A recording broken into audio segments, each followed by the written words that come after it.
Sometimes when you're giving weekend studies, it just doesn't quite work out to have the exhortation right in a spot in your classes where you want to exhort and you want to have the exhortation. But this time it did, actually. When I looked back and looked at the 6 classes I had prepared on Jeremiah, or 7, it just so happens that if you picked one of them to be the exhortation, this would be it. And that's sort of nice. We're going to get a chance to look at the Rechabites this morning. It's fun to do that in the context of the Sunday school class is having a look at Jehoiakim, and our afternoon class will be Zedekiah. And sort of wedged in between those two total failures. One of them that had no conscience to respond to the Word of God, and the other one who listened to everything God had to say, but no backbone to respond because the princes led him down a wrong pathway. We have the example of the Rechabites. It really is a wonderful example, and it comes in at a time when we prepare to take the emblems, that they are an awesome reminder to ourselves of the covenant that we made at our baptism. Just as the Rechabites made a covenant in their family, the covenant that we would die with Christ to sin, that we would depend upon God and trust Him for whatever He brings into our life, and we would join Christ in His way of life, doing the will of God, not our own. And we come here week by week to remember that, brothers and sisters. And this morning we get to read the example of the Rechabites as they were put forward by Jeremiah. This actually is a really good example of looking at how the Rechabites are wedged in here in Jeremiah 35, at how this concept that at the end of Zedekiah's reign, when you get to the end, and Jeremiah was trying to impress Zedekiah, because Zedekiah listened to him right to the end. He just didn't do what Jeremiah said. But if you were trying to convince Zedekiah that, look it, you've got to do something, you've got to respond, what you would do is establish and put together the prophecies you had given and line them up in such a way that you might be able to impress him on a theme. And as you scan back through the chapters that we're in right now in Jeremiah 35, back to 34, 33, 32, 31, you know what starts coming up in Jeremiah 31, because those are chapters that we're quite familiar with. In Jeremiah 31, it's all about the covenant that God is going to make in the latter days with Israel, and that He will establish in Jeremiah 31 at verse 31, "The days are coming, says the Lord, when I will make a new covenant with the house of Israel and with the house of Judah. Not like the covenant that they broke." Oh, not this time. This time they're going to keep the covenant. You ever wonder that, because we know Jeremiah 33 also makes reference to the covenant. You ever wonder why Jeremiah 32 is tucked like right in the middle of that? What in the world is happening? See, from just a reading the Bible perspective, it doesn't make a lot of sense, in terms of like a chronology kind of thing. But when you look at it thematically, of Jeremiah trying to impress Zedekiah with the need to keep the covenant, what he does is he then throws in Jeremiah 32. Now, Jeremiah 32 is that story about in the midst of the siege. Here they are, the Babylonians had come down, the siege is on, and everybody runs into Jerusalem like the Rechabites did, and the land out there, nobody cares about it. The land is worthless. We think that in the last 5-6 years or so, you might have had an economic downturn around here. The housing values out in California, where I came from, just plummeted and went down. Imagine being in the midst of a siege and being worried about somebody's plot of land out there that the Chaldeans are just like sitting on. Nobody thought the land was worth anything. And so God tells Jeremiah, when his uncle dies, he says, go over there, you go redeem the field, you buy it. You get a deed, he refers to it. In Jeremiah 32, he talks about the purchase deed, which is a covenant. You now own that land. And Jeremiah doesn't understand, what in the world are we doing here? Why do I care about this land? But God was trying to impress the people that look at in the same way you make those covenants, those deeds, and they go right through time so that when this is all over, that is going to be worth something. I promise the day will come when I bring them back and that covenant will be worth something in Jeremiah 32. And you find, even at the end of the chapter, what does he link it with? He tells them at the end of the chapter that I'm going to bring them back in verse 37. I'm going to gather them from all the countries where I've scattered them. And what is he going to do? They're going to be my people in verse 38 and 39 there, and I will be their God. This is what he's going to do. And verse 40, and I will make an everlasting covenant with them. Now, this is what he's aiming at. Jeremiah attempted to thematically put these together to impress Zedekiah with the need to keep the covenant. And as you follow these chapters through, you just see it over and over again. Jeremiah 33 is all about the promises of the age to come when he will save Israel. And he talks about in verse 20 that God says in verse 20 of Jeremiah 33, if you can break my covenant with the day and my covenant with the night, so that there shall not be day and night in their season, then my covenant may also be broken with David my servant. God assures them he will keep his covenant. That's what he intends to do. So then you run into like Jeremiah 34, and you find out, well, what's this all about? Jeremiah 34, the Babylonians had come down, and now we're into Zedekiah's life. And you're at that point in the end of the 10th year, in the beginning at the end of the 9th year, beginning of the 10th, where the Babylonians had surrounded the city, and now Zedekiah is panicking. He realizes something's going to happen, and he's in trouble. So what does he do? They realize that they're about to become slaves of Babylon. They haven't fulfilled their covenant about freeing the slaves every 7 years, and then the year of Jubilee. So what does he do? He says, look, let's make a token to God that we're gonna keep his laws, and we're going to follow his ways. So they make a covenant in verse 9 that every man should set free his male and female slaves, a Hebrew man or woman, that no one should keep a Jewish brother in bondage. So that's what they do. They all agree to the fact, all right, here we are. We're trapped up. We're slaves to the Babylonians. We're locked in the city right now. So they make a covenant that they will free their Jewish slaves and follow God's law, like a sort of a token to one thing of the law they're willing to do. So what happens? Zedekiah cuts a deal with the Egyptians. The Egyptians come up from the south. The Babylonians pull back at that point. And what do? Verse 15. Then you recently turned and did what was right in my sight, every man proclaiming liberty to his neighbor, and you made a covenant before me in the house which is called by my name.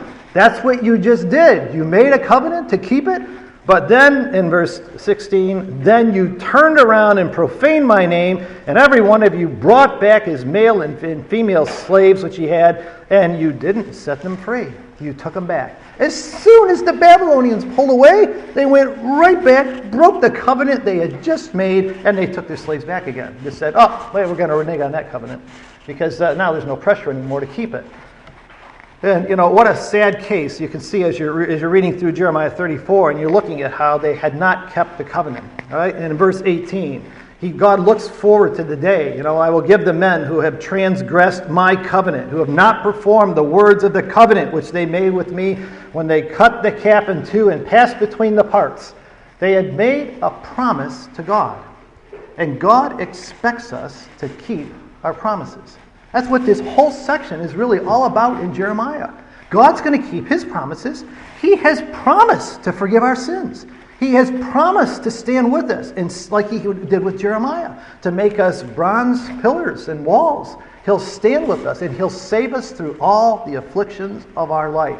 That's his promise. And his promise that he'll bring us into his family. He loves us. He will keep his covenant. And the question that God has for all of us today is, how are we doing on keeping our side of that covenant? That's what we come to remember every week, because we need weekly reminders. We need the reminder of what are we doing with our lives? How are we doing on keeping that covenant? And what a great way to illustrate the concept than to bring in the Rechabites. I just think this is fascinating how they would be brought in to illustrate the idea of, because some of us might come here and you think, well, humans can't really keep a covenant like that. You really can't expect us to do that. It's just too hard. We make a promise and then something happens in our life and it's easy. Circumstances change and now I can't keep that promise that I made anymore because things are different. Economic things have changed. Family situations are different. Things with our spouse, our kids, or whatever. My health issues are different now. God can't really expect me to keep that covenant. And so he calls in people and sets them before the leaders and says, look at these folks. Look at them. These are other humans just like you. They've been keeping this covenant for 200 years. 200 years. And the fellow that started it all, long dead. Can't even see him anymore. And they still keep the covenant of the family. They still keep the covenant. And they hold fast to the family values. And he says, look, you got a living God. Your God's alive. He's working in your lives. He's giving you all these examples through prophecy that, yes, he is active in the world. You can't keep his covenant for a few months. You can't do it. And what a sad state of the community of Israel. And that's the example of the kind of thing that I mean about when the prophecies of Jeremiah were pieced together. They were finally put together at the end for Zedekiah, to impress Zedekiah at the end.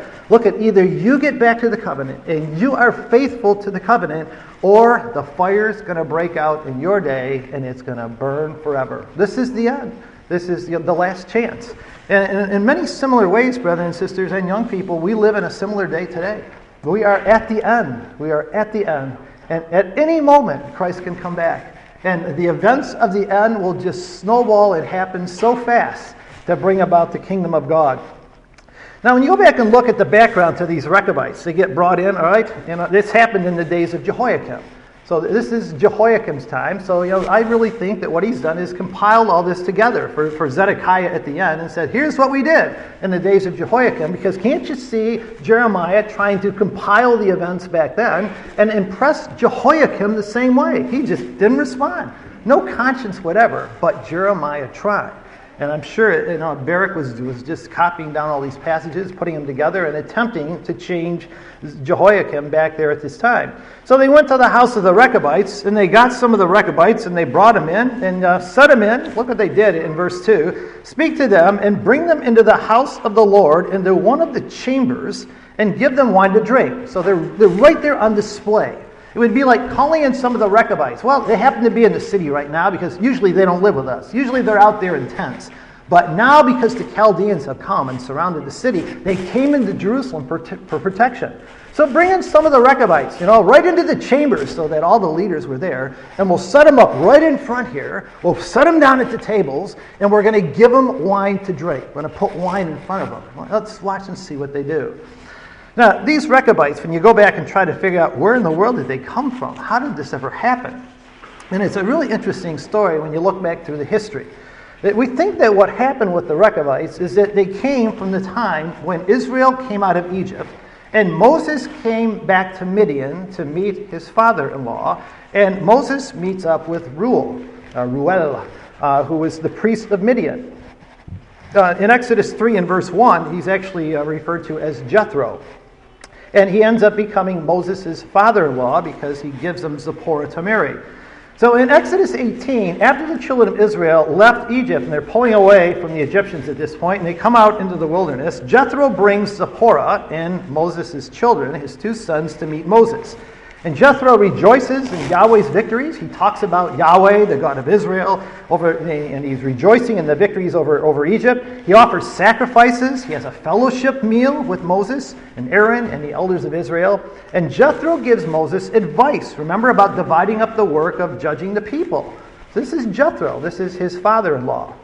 In Numbers chapter 10, over at verse 29, Moses asks Hobab, which would have been Jethro's son, and this would be like the brother of Zipporah. He asked his brother-in-law to travel with the Jews. He says, look, when we leave this place, when we leave Mount Sinai, will you go with us? Will you travel with us? You can be our eyes, he says.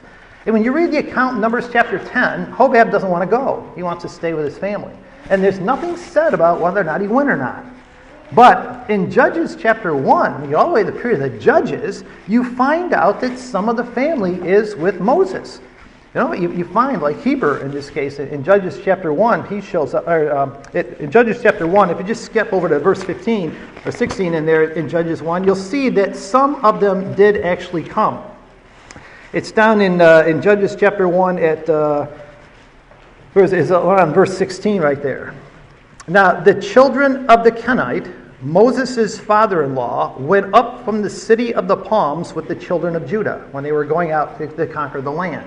So even though Numbers doesn't tell you what happened, you find out later on that, Hobab did go, and some of his family now is with Moses. And they sort of stayed with the community of Israel, but they were sort of with them, but not really incorporated totally into the community. They sort of had a little bit of their distance. And this is what they were trying to do at that time. Like when you read Judges 4, for example, remember the story when Jael comes in and she kills Sisera, and he comes in, and that whole battle with Sisera. that what happens is you find out that Jael was married. She was a Kenite, and she had been up and sort of isolated from the rest of the group, but she stands firm, and she ends up bringing about the victory at that time. She maintained her family values and realized that he should die. In 1 Samuel 15, at verse 16, Saul gave the Kenites a chance to separate from the Amalekites before he went in and attacked them, because the Kenites had helped Israel when they came out of Egypt. So this idea of the Kenites being part of connected with the community actually goes way back, and you can follow it right through the history of Israel. In fact, you get to even after the captivity. In Nehemiah 3, you find out when it was time to rebuild the walls of Jerusalem, you find out that there were Rechabites around after the captivity, that some of these people were still there. And Melchijah, who's the son of Rechab, the leader of the district of Beth Hesserim, he repaired the refuse gate, which is interesting because you know what the refuse gate would be like. He ends up working on probably the one gate that nobody else in the whole community wanted to work on. This was the kind of people that they were. You find out in 1 Chronicles 2 at verse 55 that Rechab's family included the family line of Judah, which is why in Judges 1, when it was time to go up, it seems like they're connected with the tribe of Judah. Now, in 2 Kings 9 and verse 16, it's interesting that Jehu got chosen to be the one to eliminate Ahab's house. And what he does is he kills Joram and he kills Ahaziah. So he kills the king of Judah at the time. He kills the king of Israel at the time. And really the king of Judah was just as bad as the king of Israel. And he kills Jezebel. This was, remember, the days of Jehu. In 2 Kings 10, Jehu came down and he intimidated the rulers of Samaria. Remember that move that he made about, you want us to come in there and wipe you out? And what they did is they threw 70 of the heads of Ahab's male descendants out. And they ended up killing them all. And he took care of all of the descendants of Ahab at that point and got rid of them. In 2 Kings 10, at verse 15, is the first mention of Jehonadab. He's actually called Jehonadab in 2 Kings 10, right around this time of Jehu. And he's the same fellow that's known here in Jeremiah 35 as Jonadab. He's called Jehonadab back there, but he's actually the same fellow. So this would be like 200 years before Jeremiah 35 ever takes place. Now we know about Jehu. Jehu loved to fight for God. He loved to go out there and kill people. He loved to be like the valiant warrior. He's probably a bit of a violent guy himself. But what happened with Jehu is he never internalized the principles of God. He's one of those people that went out and did the mechanisms, and he did what God said, but it never really meant anything to Jehu, and so he never really became part of living like a family member of God. But Jonadab, who was with him, when Jehu invited him up into the chariot and said, come and watch, and you'll see how we're going to go out and take care of this, Jonadab saw all the evils going on in the community at that time. He watched the influence of Ahab and Jezebel. He saw how the influence of the northern kingdom came down into Judah, and how Jezebel had got her daughters in there involved, and the whole family was connected, so much so that the king of Judah is actually called the king of Israel. He acted like the kings of Israel at that point. And Jonadab's family were part of this. They're watching this happen, and Jonadab looks at that community and decides, you know what? We better make some preparations right now that we never get sort of caught up into all of that. And he didn't want to lose his children and his grandchildren. So Jonadab made some decisions at that point to change the way they lived. The Kenites were already people that seemed to be a bit nomadic. When you go back and look at their history, really from Hobab on down, right up through the Judges period, but he made sure he locked in some family values that they had that would keep them separate from the community of Israel at that time, because he saw the community of Israel going down the tubes. And he made some decisions about how they would live, what they would do, and they had, these were like their family values. That's what he decided. So when you go back and look at it, you probably figure that what he had done was analyze what went wrong with Ahab and Jezebel and all of their influence in the land. And he decided, you know what, we can actually set up some boundaries for our family so that we don't get sucked into that in the future. That's good practical wisdom, really, when you look at how the world goes down the tube and things are happening. You set up some boundaries so that you don't get into and sucked into that. You don't want that ever to happen to your children, your grandchildren down the line. So what does he do? He says, this family, no alcohol. He saw what alcohol did in that community. He realized how people used alcohol, abused alcohol. It took away their inhibitions. They did things that they maybe wouldn't have done otherwise, or maybe it allowed them to just have fun and do stuff that they knew was wrong. And he decides, Jonadab decides, this family, we're going to have family values here, no alcoholic beverages, none of that stuff. That we're going to be sober, we're going to make sober decisions, and at least we're going to know what we're doing and why. We're not going to get into this trap of, well, I didn't even realize that I was drunk. Sort of like you look back at, Noah, and you look at some of the things that happened back in the family lines in the past. Or you look at Lot and his family, and look at how Lot, his daughters get him drunk, and he doesn't even know what he's doing. And Jonadab says, we don't want any of that. The other thing he did is he said, I don't want my family to get too sucked into the city life of the community of Judah and Israel. So he said, from now on, we're staying Bedouins forever. We're going to just dwell in tents. That's going to be our family values. We will live in tents. And we're not going to get sucked into the city life, the big city life. We're not going to be like Lot when he went down to Sodom and he got into the city and got sucked into the city and he's in the gate. And he looked probably back through the past and the history and found out what used to go wrong with people, what happened so that they lost track of the truth in their family. And so he sets that up. He says, look, we're going to live in tents. No farming of crops. We're going to stay away from all the evils of the city and self-reliance and thinking, I'm all set, I don't have to trust in God anymore. And he instilled family values that required them to trust in God. It's a really interesting concept of how you could do this. So the result is, when you look at what they did in the end, is that the Rechabites, after 200 years of Israel's history, where Jonadab is long gone, the father that set all this up, the Rechabites still refused to change their family values. They kept the covenant that the family had made 200 years ago. And they obeyed it at a point in which Jonadab, the father who originally formed the family covenant, was dead and gone and couldn't even see him anymore. And what Jeremiah does is he brings in the Rechabites and he says to the community, he said, look at these people. These guys can keep the covenant from their long lost father who's gone. They still faithfully do that. And we, on the other hand, can't keep our covenant for 3 months. We can't even keep a covenant like putting away the slaves and following God's law. I think it's a great example to the community at this point of showing them a human example of people who were able to be faithful to a covenant. And really what it boils down to for all of us, brothers and sisters, is really that's all God's looking for. He really is. He's just looking for faithfulness to the covenant. He understands that there will be times where we make mistakes. He realizes that about all of us. But what he wants us to do is hate the mistakes and hate them like he does and come back to him and say, I'm sorry, please forgive me, but I really want to keep the covenant. I really want to do it.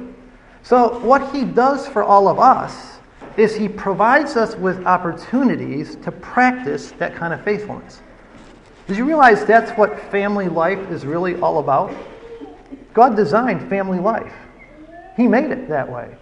He could have had families in entirely different ways, but what he does instead is he takes a man and a woman and he says, get married and make a covenant. And then I'll give you the rest of your life to practice faithfulness to a covenant. Or he puts children in a family and says, honor your father and mother. And he just watches to see how can we do at being faithful to that covenant. Family life is just practice. So is ecclesial life. This is what God is doing. He's giving us all these opportunities to practice faithfulness and keeping our covenants. And he just wants to see, what are we willing to do? And in the end, when he looks at us at the judgment seat, it will be so simple to him of how did you do at practicing faithfulness? Do you really want the kind of life I have? The life that goes on forever and ever? My eternal life that involves faithfulness to covenants within the family? Is that how you've lived? Is that really what you wanted? And what do your actions show that you did? Did you just keep breaking those covenants, breaking those promises? Or did we faithfully keep them now? This is the practice time. This is the basis of the decision. And yet sometimes we don't even realize that. As kids and families, we don't even know that that's what's happening. Or as parents, we don't even see how that's working with our children. Or the relationship that you have with your spouse. This is your practice time to find out how are you doing on being faithful to the covenant. And of course, Sunday morning is the other opportunity. Week by week, we come here to remember and reflect on this covenant. I just think it's a fascinating concept of what God does. It's not real complicated. It's not real academic. You don't have to be some great student to understand what he's after. He's after creating a family of people who, as children, respect their dad to